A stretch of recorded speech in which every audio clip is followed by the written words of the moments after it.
great movies! Ah, man. This movie had it all. It had action, drama, comedy, suspense, and dance. It's On Cinema at the Cinema with me, your host, Tim Heidecker. Hi, everybody. My name is Tim Heidecker, and I am here with another episode of my show that I host called On Cinema at the Cinema, a movie review show, and it is on web. And my guest is Greg Turkington. Hey guys, how are you doing? Fine. I'm talking to the... Our first movie today is a movie called The Smurfs II. And boy, we had embarrassment of riches the past several weeks with sequels and animated sequels, and especially, but also just regular like sequels like Red 2. The Smurfs II is directed by Raja Gosnell, sort of an Indian name, but with an American name in the back. Sounds like a Smurf name, doesn't it? Yes. We have, this story is about, we got Jonathan Winters in this movie, the late Jonathan Winters, and Christina Ricci, Neil Patrick Harris, and Anton Yelchin. And the Smurfs team up with their human friends to rescue Smurfette, who has been kidnapped by Gargamel since she knows a secret spell that can turn his newest invention, creatures called Naughties, into real Smurfs. So a very, very complicated story for Smurfs to get involved with in this episode of Smurfs. This was one of my favorite movies. I loved the first Smurfs a lot. I loved the whole blue thing where everything is about blue, and the color blue, and the way they say Smurfs is this and Smurfs is that. I loved it, and I think they're going to probably keep making these Smurfs movies because they're very fun and very funny and got a lot of heart and a lot of soul. My review of it is 4 bags of popcorn. Yeah, I thought it was interesting to see some of the loose ends from the first movie tied up, and it was a great movie.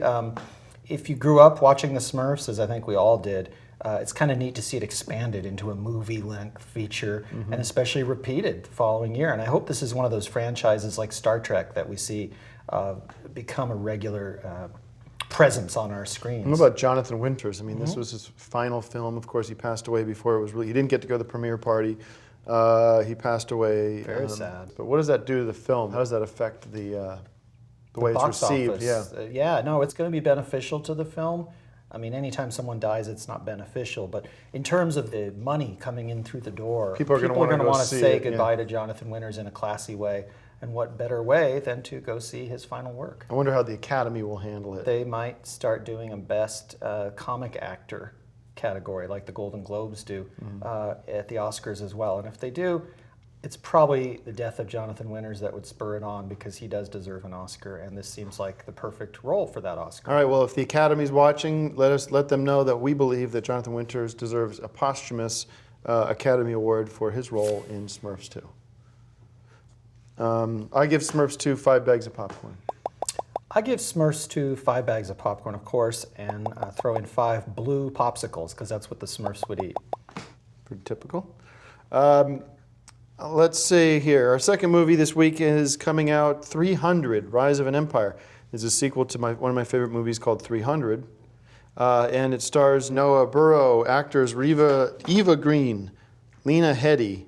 Again, I don't know who any of these people are. This is the problem with this movie. Let me say this. I give it 4 bags of popcorn right off the bat because of the action. But this movie made a huge mistake. It didn't have Gerald Butler in it, who was the star of the first one. And they made a huge mistake by not getting this guy in the second movie. I don't know what they're thinking. Well, if his character dies, you can't have it. He didn't die in the first one, so why would it? This movie is worth seeing, but it's disgusting and a disgrace to movies that he's not in it.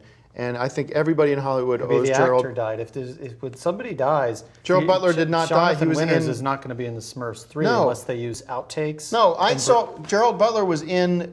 We did the review of it, Playing for Keeps. He's still alive.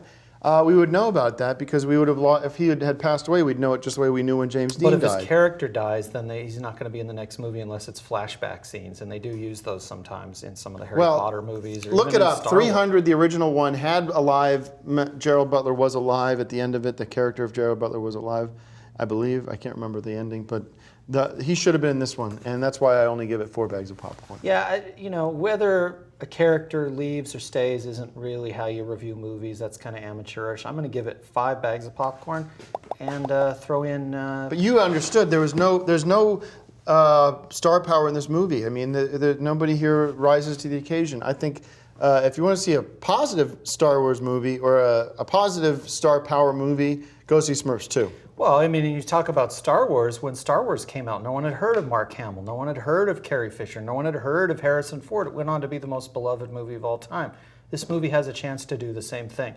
I give it 5 bags of popcorn and 300 little bits of caramel corn. All right, let me just say it's the Greek general some Greek name, battles an invading army of Persians who are commanded by the mortal god turned Xerxes. Less confusing than it sounds. I think anyone can follow this plot. It's a good movie. It's a bad movie. So let's have a popcorn classic.